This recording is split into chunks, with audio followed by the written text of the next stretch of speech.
अगर बाकी सियासतदान जो हैं उन्हें खलाई मखलूक से तवक्कुआत हैं तो मुझे अवाम से तवक्कुआत हैं। और बड़ी कन्विंसिंग तकरीरें कर रहे हैं जी बिलावल साहब। और सना जावेद के साथ शादी की तस्वीर उन्होंने अपनी सोशल मीडिया जो अकाउंट थे उनके ऊपर अपलोड की। 4-4 5-5 बारियां लेने के बाद आपको आज भी पाकिस्तान के मसाइल का पता नहीं है। कहते हैं कि इलेक्शन से पहले एक जलसा करने की इजाजत मिली तो सबको लग पता जाएगा।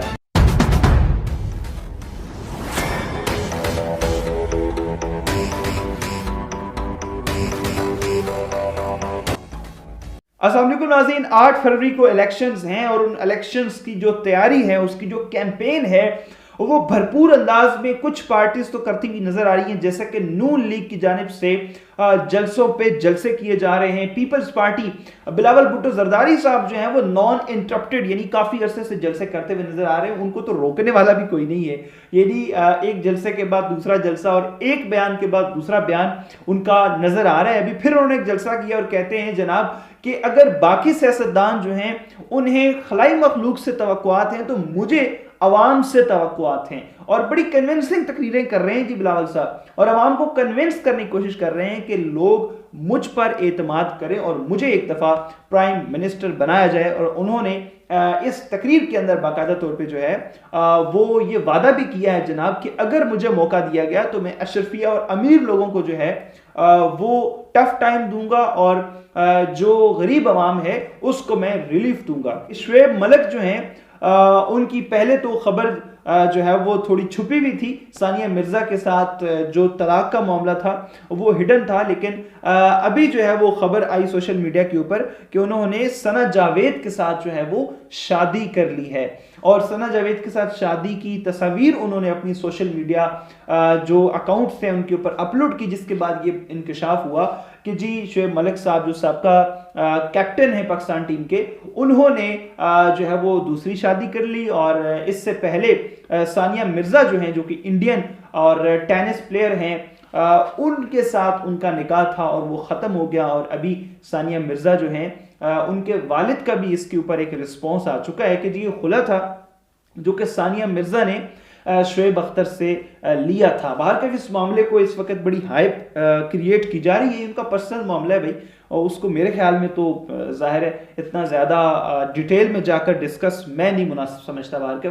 उसके बाद जी इमरान खान साहब जो हैं उनके खिलाफ तोशाखाना रेफरेंस जो है उस पर भारतीय कंपनी के सेल्समैन का भी बयान जो है वो कलम बंद कर लिया गया है। और उसके साथ साथ जो है जनाब अली एहतसाब अदालत के जज मोहम्मद बशीर ने अडयाला जेल में जो है वो तोशाखाना रेफरेंस पर समाअत की, जहां बानी पीटीआई को भी अदालत के रूबरू पेश किया गया।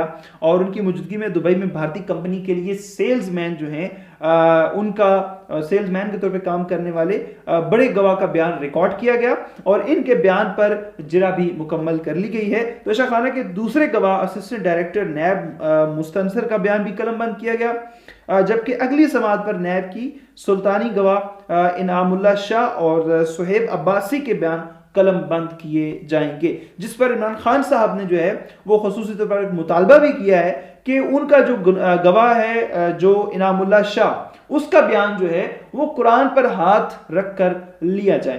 तो इस पर जनाब देखते हैं क्या होता है, अदालत क्या करती है। उसके साथ साथ शहबाज शरीफ साहब जो हैं उन्होंने एक फरमान जारी किया कि 8 फरवरी को अवाम ने जिसको भी वोट दिया हम उसका एहतराम करेंगे।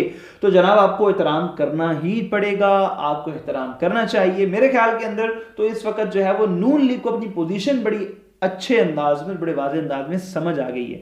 जो कुछ जलसे करने के बाद जाहिर है जब आप अवाम में निकलते हैं तो आपको पता चलता है कि हम कितने पानी में खड़े हुए हैं। और हमने उसमें शहबाज शरीफ साहब ने बड़ी लंबी चौड़ी बातें की हैं, कुछ मैं आपके सामने रख देता हूं कि आम इंतखाबात के हवाले से जो है पैगाम उनका जारी किया गया। तो उसमें कहते हैं कि 8 फरवरी को बुजुर्गों, भाइयों, बहनों, जवानों, मजदूरों, डॉक्टर्स अल-गर्ज़िये के तमाम शोबे से ताल्लुक़ रखने वाले अजीम पाकिस्तानियों को अपने वोट की ताकत से मुल्क के मुस्तक़बिल का फैसला करना चाहिए। उन्होंने कहा कि 8 फरवरी को अवाम आइंदा 5 साल के लिए मुल्क कौम की किस्मत का फैसला और खिदमत करने का मौका अपनी जमात को दें। मैं पाकिस्तान के 24 करोड़ लोगों से मुल्तमिस हूँ कि आप वोट का हक है आपका, जिसको भी दें हम इसका एहतराम करेंगे। तो उन्होंने जी मुल्की मसाइल पर भी बात की। तो आपसे मेरा सवाल है कि आपने साल की हुकूमत की है, तो उसमें आपको ये सारे मसाइल समझ नहीं आए। आखिरकार आपके पास एक मंशूर आ गया है जिसके लिए आप आवाम से पहले इल्तमास कर रहे थे, जी आवाम हमें बताए कि नून लीग का मंशूर क्या होना चाहिए। 4-4, 5-5 बारियां लेने के बाद आपको आज भी पाकिस्तान के मसाइल का पता नहीं है। आप आज भी जो है वो बिल्कुल ब्लाइंड होकर खड़े हैं और आपके पास कोई विजन नहीं है, आपके पास कोई नैरेटिव नहीं है। जो हकीकत है वो ये है कि आप विदाउट नैरेटिव जो है वो सिर्फ और सिर्फ बादशाहत की हवस के अंदर, कुर्सी की हवस के अंदर इस वक्त आप पाकिस्तान को जो है वो डबोने के चक्रों में है। सीधी सी बात है, क्योंकि अभी जो सूरत हाल मुल्क की हुई है, शहबाज शरीफ साहब ने हुकूमत की और उस हुकूमत के नतीजे में जो महंगाई का एक तूफान खड़ा हुआ, उसके बावजूद इस कॉन्फिडेंस के साथ शहबाज शरीफ साहब ये बातें करेंगे। बाहर को मैं एक्सपेक्ट नहीं कर रहा था, मैं ये तवक्को कर रहा था कि शहबाज शरीफ साहब कम से कम खामोश रहेंगे, क्योंकि नवाज शरीफ साहब थोड़े से पुराने हो गए, तो वो अब आएंगे और वो बातें करेंगे। और चलो मरियम नवाज साहिबा जो हैं उन्हें भी बाहर ये बातें नहीं करनी चाहिए, क्योंकि उनके अपने चाचा जो हैं वो 1.5 साल हुकूमत करके जा चुके हैं रिसेंट, और वो इस चीज को कबूल ही नहीं करती। मरियम नवाज साहिबा जो हैं वो अपने चचा की हुकूमत को ऑन नहीं करती, सबसे बड़ी बात ये। उसके बाद इमरान खान साहब ने जो है वो एक गैर रस्मी गुफ्तगू की मीडिया के साथ डेरा जेल के अंदर कहते हैं कि इलेक्शन से पहले एक जलसा करने की इजाजत मिली तो सबको लग पता जाएगा। तो कहते हैं कि 3 दिन पहले मुझे छोड़ो और मुझे एक जलसा करने की इजाजत दे दो।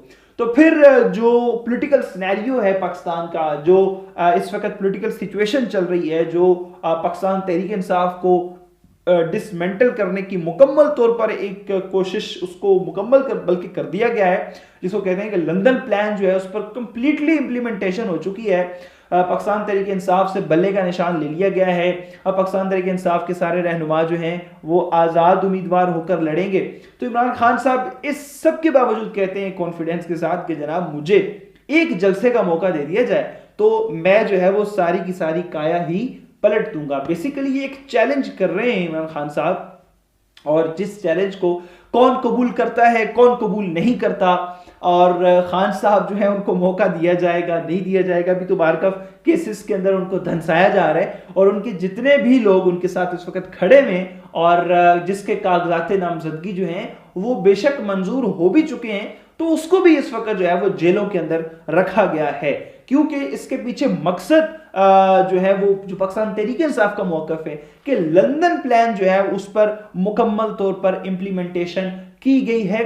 और अभी हम देखते हैं कि बाकी पार्टीज जो हैं उनको खुला मैदान दे दिया गया है कि खेलो जितना खेल सकते हो।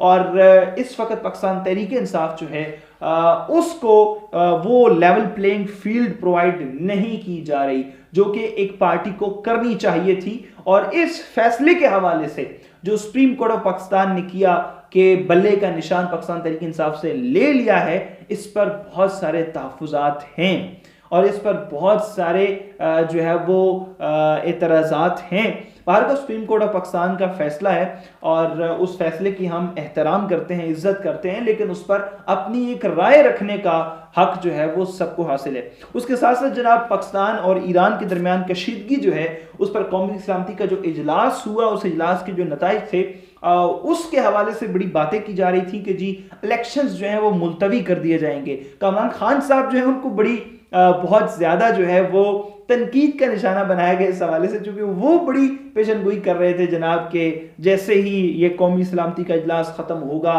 तो ऐलान कर दिया जाएगा कि इलेक्शंस जो हैं वो मुलतवी कर दिए गए। तो उन पर बड़ी तनकीद भी की गई।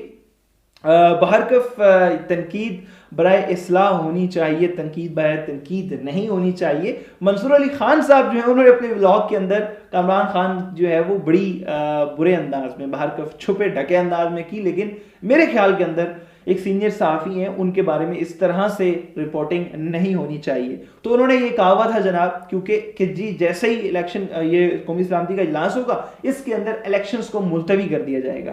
तो क्यों मुलतवी कर दिया जाएगा, इसकी वजूहात भी उन्होंने पेश की। तो भार्गव कौमी सलामती का इजलास हुआ और उस इजलास के अंदर इलेक्शंस को मुलतवी नहीं किया गया और अभी जो है वो ताल्लुकात जो खराब होने का खदशा था पाकिस्तान ईरान का या हो चुके थे उसको बहाल करने का इरादा किया गया इस जो है वो मीटिंग के अंदर। और उसके फौरन बाद जो एक डेवलपमेंट हुई है वो ये है कि चीन का आला सतह का वफद जो है वो इस्लामाबाद पहुंच चुका है, जिसके अंदर जो है उनके नायब वजीर खारजा जो है उनकी सरबराही के अंदर चाइना का जो वफद है वो पाकिस्तान पहुंचा है। मरियम नवाज साहिबा ने एक बात की कि अवाम को रिलीफ देने के लिए सिर्फ महंगाई का शिकार करेंगे। तो ठीक है जी, आप शिकार करें महंगाई का, और यही शिकार आपके चचा ने क्यों नहीं किया? आप जो है वो कुछ अर्सा पहले हुकूमत में थे, उस वक्त आपने ये शिकार क्यों नहीं किया? सवाल ये है, आपसे ये सवाल किया जाएगा, आपको इस सवाल का जवाब देना पड़ेगा कि यही महंगाई आपकी वजह से आई है। आपने कुछ माह पहले जो है वो हुकूमत छोड़ी है और आपने किस हालत में मुल्क को छोड़ा है इसको आप भी बेहतर जानते हैं। और अभी किस मुंह के साथ आप वो कहते हैं कि पिया लौट आए हैं, तो किस मुंह के साथ पिया लौट आए हैं और किस मुंह के साथ आवाम से वोट मांग रहे हैं, जबकि आपने 4-4 बारियां भी ली, आपके चचा ने बारी ली, अभी फिर आपने जो है वो अपनी ही खानदान के अंदर सारे के सारे टिकट्स जो है वो तकसीम करके अब आप तवक्को ये कर रहे हैं कि आवाम आपको ही वोट देगी। तो भार्गव, ये आपकी जो है वो सोच है, अवाम की क्या सोच है ये तो 8 फरवरी को ही पता चलेगा। और उसके बाद जी आजाद उम्मीदवार की हिमायत पर नून लीग के सीनियर रहनुमा सरदार मेहताब को पार्टी से निकाल दिया गया। उन्होंने क्या किया जी, उन्होंने एबटाबाद के हल्के NA 17 में अपने 35 साल हरीफ पाकिस्तान तहरीक इंसाफ के हिमायत याफ्ता आजाद उम्मीदवार अली खान जुदून की हिमायत का ऐलान किया था। तो जी उस पर उन्हें पार्टी से बेदखल कर दिया गया। और जनाब चीफ जस्टिस अतर मिनुल्लाह साहब जो हैं वो उन्होंने जस्टिस अतर मिनुल्लाह साहब जो हैं उन्होंने एक गुफ्तगू की और उसमें कहा कि 1971 में मीडिया आज़ाद होता तो पाकिस्तान कभी नहीं टूटता। तो जी बिल्कुल आप दुरुस्त आपने फरमाया कि पाकिस्तान कभी ना टूटता, लेकिन आज जो मीडिया है वो जब इंसाफ के लिए अदालत का दरवाज़ा खटखटाता है तो क्या मीडिया के साथ आज पाकिस्तान की अदलिया खड़ी होती है या नहीं खड़ी होती? मैं सिर्फ एक सवाल कर रहा हूं। उसके बाद जनाब अली बात करते थे इंतखाबात में जो है वो ड्यूटी के लिए 1,68,000 सिक्योरिटी एहलकारों की किल्लत है जनाब, और ये किल्लत अब कहां से पूरी की जाएगी ये भी एक सवालिया निशान है। मरियम औरंगजेब जो है वो अदालत में गई हैं तो उनके अदालत में जाने पर चोर चोर के नारे लगा दी गई, किसी वकील ने नारे लगाए थे और उस वकील को पकड़ भी लिया गया है। तो उसके बाद जनाब मरियम औरंगजेब साहिबा हैं उन्होंने एक गुफ्तगू भी की, प्रेस कॉन्फ्रेंस भी की, कहती हैं कि लेवल प्लेइंग फील्ड का रोना रोने वालों ने हम पर दहशतगर्दी के पर्चे किए।